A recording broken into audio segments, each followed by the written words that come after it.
பதவியை கொடுத்தால் யார்தான் வேண்டாம் என்று சொல்வார்கள்? நாடகம் என்றால் என்னவென்று எடப்பாடிக்கு தெரியுமா? அதிமுக கட்சிக்குள் நடப்பதுதான் நாடகம், கூத்து காரணங்க என சிரித்தபடியே பதில். திமுக பொதுச் செயலாளர் இருக்கும் கட்சிதான் ஆளும் கட்சி. ஆளும் கட்சி என்னவோ அதுதான் என் கட்சி என மின்கட்டண உயர்வுக்கு தென்பெண்ணை ஆற்றில் கர்நாடக அரசு அணை கட்டுவது குறித்து தீர்ப்பாயம் அமைக்கும்படி உச்சநீதிமன்றத்தில் கேட்டிருக்கிறோம். காட்பாடியில் நீர்வளத்துறை அமைச்சர் துரைமுருகன் பேட்டி. இடங்கள்ல ஒரு 198 கோடி கனிம வளங்கள் கொள்ளை போயிருக்கு அப்படின்னு சொல்லி அறநிலையத்துறையே நீதிமன்றத்தில் நேற்று உயர்நீதிமன்றத்தில் மனு போட்டிருக்காங்க. வழக்கு இருக்கு, அது நடவடிக்கை எடுப்பதிலே வரவேற்கத்தக்க இருக்குமா? எதுவாக இருந்தாலும் நமக்கு என்ன, நம்ம எங்கள் காலத்தில் எதுவும் அப்படி போகவில்லை. இதெல்லாம் முன்பொரு காலத்தில் நடந்தது. மின்கட்டண உயர்வுக்கு அனைத்து கட்சிகளும் போராட்டங்கள் அறிவிச்சிட்டு இருக்காங்க. திமுக பொதுச் செயலாளர் என்ற முறையில் உங்களுடைய நிலைப்பாடு எப்படி சார்? அந்த மின்கட்டண உயர்வு திமுக பொதுச் செயலாளர் இருக்கிற கட்சி தான் ஆளுங்கட்சி.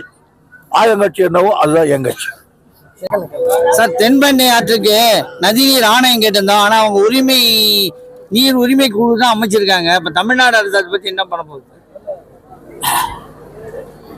தென்பெண்ணை ஆற்றில் கர்நாடகா அணை கட்டுறது குறித்து ஒரு நீதி விசாரணை ட்ரிபுனல் கேட்டிருந்தோம். அது குறித்து உச்ச நீதிமன்றத்தில் ஒரு வழக்கு தொடுத்திருக்கோம். அந்த வழக்கில் பேசுகிற பொழுது கர்நாடக அரசு நாங்கள் இன்னும் 2 முறை பேசி பார்க்கிறோம், அவசரப்பட்டு ட்ரிபுனலை நீங்கள் பிரகடனப்படுத்தக்கூடாது என்று கேட்டுக்கொண்டார்கள். அதன் அடிப்படையிலே தான் அந்த வழக்கு ஒத்திவைக்கப்பட்டிருக்கிறது. நாங்கள் அதில் உறுதியாக இருக்கிறோம்.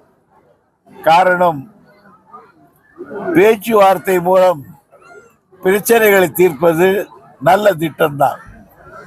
ஆனால் பிடிவாதக்காரர்களோடு பேச்சுவார்த்தை மூலம் பிரச்சனையை தீர்ப்பது என்பது முடியாத காரியம். கர்நாடகா மாநிலத்தோடு கிட்டத்தட்ட ஒரு 50 முறை முதலமைச்சர்கள் இடையே அங்கிருக்கிற பொதுப்பணித்துறை, இங்க இருக்கிற பொதுப்பணித்துறை அமைச்சர்களிடையே, அதிகாரிகளிடையே இப்படி பல முறை பேசி